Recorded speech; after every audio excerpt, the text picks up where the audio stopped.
do it for television, and neither Steve nor I wanted to be involved in that. So Steve said, "Well, we'll do something someday." And then he came to Pittsburgh actually to do a little cameo in Knight Rider. Right.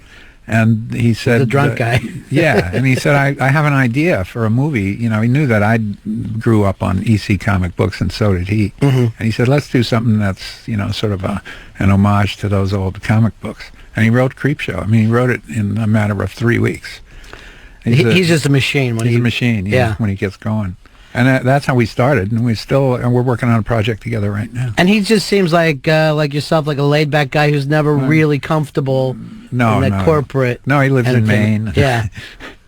He came to Pittsburgh the whole time we were shooting Knight Riders, and he'd either ride his motorcycle in or, you know.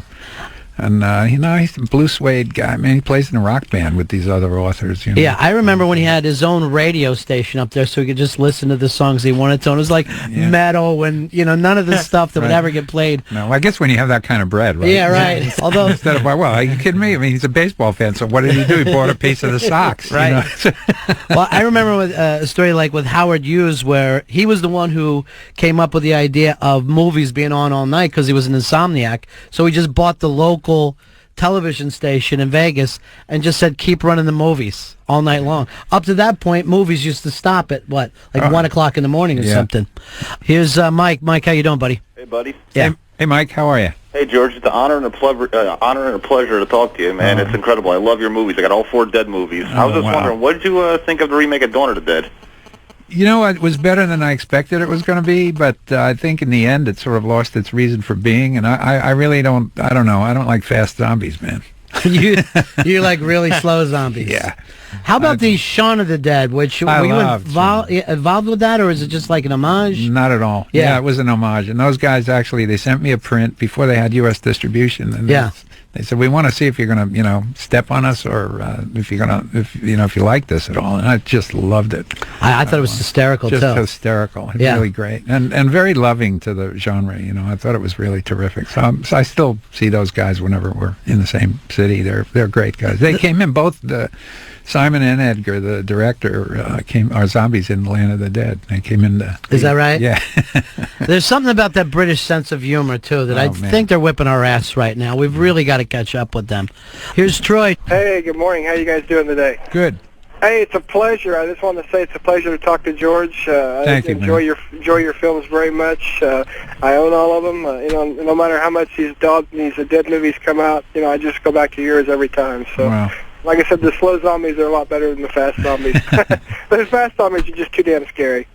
So. Hey, George, what kind of weird stuff do people bring you to sign? I heard there's some things you'll turn down from time to time. Well, no, I haven't really turned anything down, except when they want me to sign movies that I don't like, that I had nothing to do with. Right. That's pretty much the only stuff.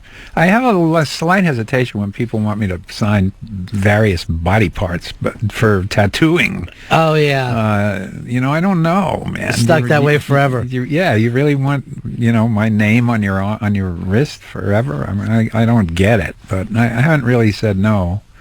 So a lot of your fans are even into horror stuff way more than you are, I'm going to guess, right? Way. Yeah, I'm not a student. I don't rush out to see this stuff. I sort of do my own work under the radar. Right. But do you have any kind of filmmakers now, younger guys or guys coming up, that you're saying, like, I dig your stuff? I don't, as I say, I'm not really a student. There's nobody certainly working in the genre that I'm too blown away by.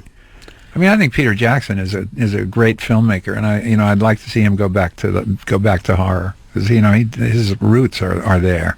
I wish he would do sort of a balls out horror thing again. Do you think there's a chance of that, or I don't know. Once he's really caught up in it now, right? Yeah, I think he's it's hard to turn down that $200 million when somebody tells you, here, we're going to let you make King Kong, man. I mean, how can you say no? And you're, I know, like, you're kind of that godfather of indie thing that so many guys that are making their own little small independent films look to use you as almost a boilerplate of how to get it done. Well, that's terrific, and I go to film schools and I speak at colleges and so forth. And my best advice is you just got to get out and do it somehow. Right. It's easier now. I mean, when we were trying to make Night, it was all on film. It was very expensive. I mean, now you can grab a camera, a digital camera, and at least get something in the can. Because if you haven't done anything and you want to make films, you're never going to talk your way in. You can't walk in and say, I know how to make a movie. Trust me. You got to show them. Yeah, you got to show them something. Yeah. So my best advice is just get out there and do a 10-minute thing. Do something that shows your stuff. George Romero is with us here this afternoon. Here's Dennis. Hey, buddy. I'm probably in the vast minority. My favorite movie of yours is actually The Dark Half. Is that right? It is. I actually really liked that movie. I felt it was incredibly underrated, and just it's nice to see. You did a movie that was kind of restrained. And yeah, it was really interesting. Well, thank you. I mean, my zombie films are really it's that series that I guess I get all the rep for, the gory stuff. That's the reputation comes from those films. But I like Dark Half very much. Actually, it was under-distributed is what it was. Oh, yeah? Will you be doing any other movies based on Stephen King books? I'm hoping to, yeah. I'm working on one right now from a Buick 8. I guess with the distribution film, it's one of those things where they want to make the George